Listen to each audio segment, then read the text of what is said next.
大家好，欢迎收看可爱家庭。今天要为大家解析 INFJ 为什么容易感到孤单的原因。哎呀 ，INFJ 内向、直觉、情感、判断型，这个 MBTI 里的稀有宝石，据说只占全球人口的1%到2%。但你知道吗？就是这么小众的存在，让 INFJ 总是陷入一种世界这么大，却没有我的同类的孤单情怀。内向的孤单，安静角落的观察者。首先，咱们从内向这个特质谈起。INFJ 的人内向的很有艺术感，像是静静伫立在博物馆角落的雕像。内向并不是害羞，而是他们真的需要独处来充电，因为外面的世界实在太吵了。然而，当他们静静观察这个充满纷扰的世界时，却也不禁感到：我真的属于这里吗？我爱你们。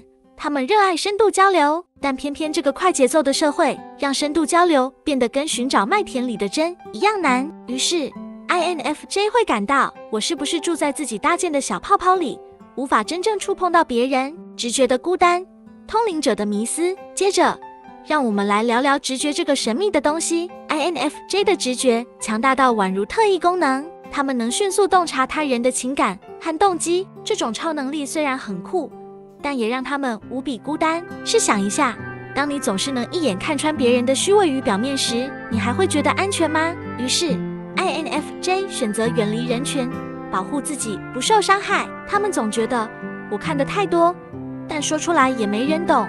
情感的孤单，暖心却敏感的灵魂。INFJ 可是十足的暖心人，他们对人充满同理心，愿意无私地帮助他人。然而，这份深情也让他们容易受到伤害，因为他们总是过度付出，但换来的回报却常常只是冷漠与误解。这让 INFJ 感到，为什么我这么在乎别人，却没有人真正理解我？更惨的是 INFJ 讨厌冲突，于是就算受伤了，也选择沉默，继续把那颗玻璃心藏在厚重的盔甲之中。判断型的孤单，计划通却孤军奋战。作为判断型，INFJ 热爱计划和组织，一切都要井井有条。他们在脑海中编织了一个理想的世界，并努力追求这个乌托邦。然而，当现实世界无法与他们的理想并驾齐驱时， INFJ 便会感到失落。他们常常问自己，为什么没有人愿意和我一起改变这个世界？于是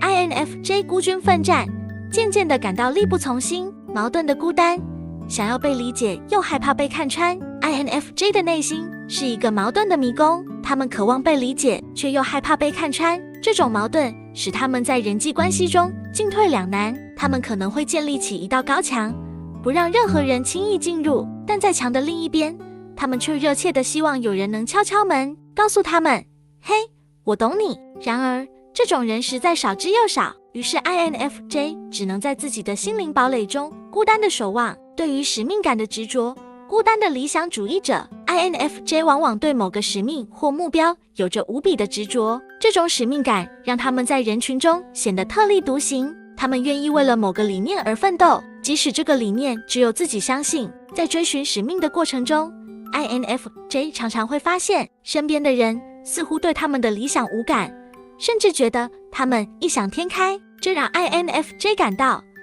难道我注定要一个人走完这条路吗？追求深度关系的孤单，鱼找鱼，虾找虾，金鱼找不到另一只金鱼。 INFJ 不满足于表面的寒暄和客套，他们渴望深层次的连结。然而，这个世界大部分的人际关系像是浮在水面的水母，美丽但脆弱。 INFJ 就像深海中的金鱼，寻寻觅觅却难以找到同类。这种情感上的无依无靠，使他们不禁感叹，有谁能与我在灵魂深处共鸣？总结来说， INFJ 的孤单并非源自外界的冷漠，而是来自于他们对深度、真实与理解的无尽渴望。他们像是一个装满智慧与情感的宝箱，但却锁上了繁复的密码，只有极少数人能解开。于是 INFJ 在这条寻找共鸣的路上，常常只能孤身一人。但或许正是这份孤单，成就了他们内心的丰富与深刻。因为在孤单中，他们找到了真正的自我，并且在无声的黑夜里发出了属于自己的微光。所以，亲爱的 INFJ， 当你感到孤单时，记得这份孤单其实是你灵魂深处的一种礼物。虽然世界上懂你的人不多，但那一两个能与你心灵共鸣的人，将会是你一生的珍宝。如果您喜欢这部影片的话，再麻烦按赞、订阅、分享及开启小铃铛。